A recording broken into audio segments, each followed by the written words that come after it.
Et dans la matinale, on part du côté des Nordiques avec un spécialiste, c'est David Benmussa. Bonjour David. Bonjour. Vous êtes directeur exécutif responsable France et Benelux pour Nordea.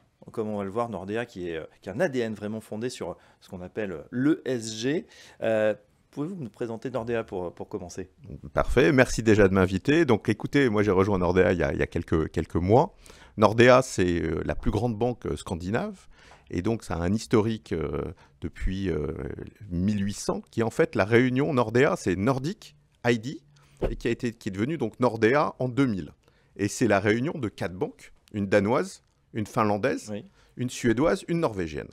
Et donc aujourd'hui, la banque Nordea, auquel appartient l'asset management dont je vais vous parler, c'est une capitalisation boursière de 38-39 milliards d'euros, donc comparable à des grandes banques françaises que vous connaissez bien, et qui a 10 millions de clients dans les Nordiques, D'accord. et qui détient donc l'asset management. Donc l'asset management, en fait, a une particularité, donc on gère 270 milliards d'euros, à la fois pour les clients de la banque, qui représentent à peu près 150 milliards, et le reste pour la clientèle externe.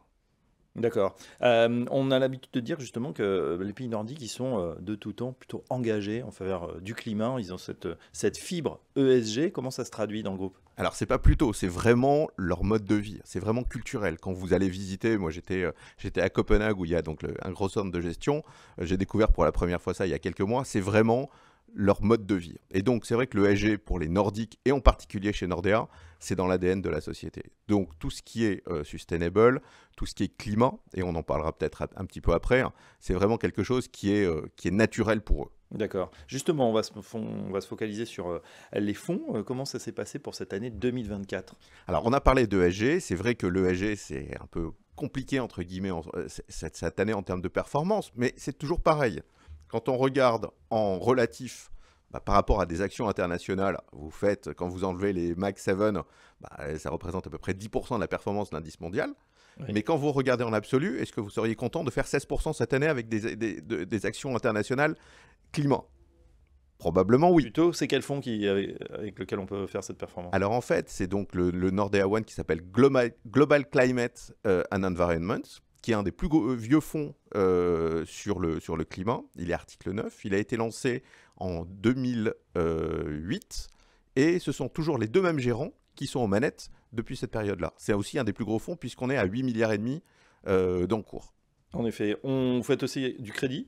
Tout à fait. Donc il y a toutes les spécificités évidemment nordiques dont on ne peut pas parler par manque de temps, donc les covers, toutes ces choses nordiques.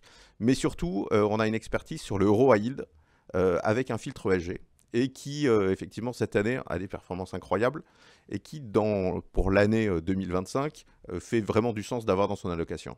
Et puis, vous avez également votre gamme Stars. Qu'est-ce que ça veut dire? Tout à fait. Alors c'est la gamme qui est à la fois en action et en obligation avec un filtre ESG plus poussé.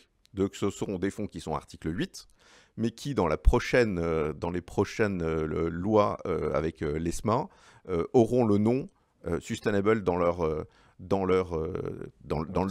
titre, tout Dans à leur fait, dénomination. sans changer la gestion. C'est-à-dire qu'on est, alors moi j'aime pas trop ça, mais ce qu'on dit 8 plus ou vert plus, mais en tout cas voilà. Donc il y a des actions européennes, des États-Unis, des émergents. Et notamment, par exemple, on a un fonds Emerging Equity qui a le label ISR français, Oui. comme le fonds North American Equity Stars qui a le label ISR, et vous savez que c'est assez contraignant. Et vous avez en obligataire, donc vous avez le Euro Yield dont je vous ai parlé, vous avez des corporates, enfin il y a une gamme assez complète là-dessus. Une dernière question, David, justement, puisqu'on arrive au terme de cette année. Comment vous voyez la tendance pour 2025?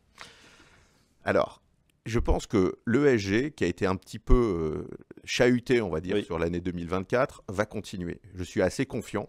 Parce que en parlant à des conseillers, de parler à des banquiers, ils me disent qu'il y a à peu près 25% des clients qui demandent de l'ESG. En corollaire, il y a 25% des clients qui disent j'en veux pas du tout, et 50% qui disent je sais même pas ce que c'est. Pourquoi pas? Et donc ces 25% qui demandent de l'ESG, Nordea est le partenaire ESG pour vous accompagner avec toutes les classes d'actifs. Et ben voilà, on en sait donc un petit peu plus sur Nordea, hein, qui a l'ESG, on l'a compris, la finance durable chevillée au corps. Merci David Benmussa. Je rappelle que vous êtes directeur exécutif responsable France et Benelux de Nordea. Et à très bientôt dans la matinale. Merci beaucoup, à très bientôt.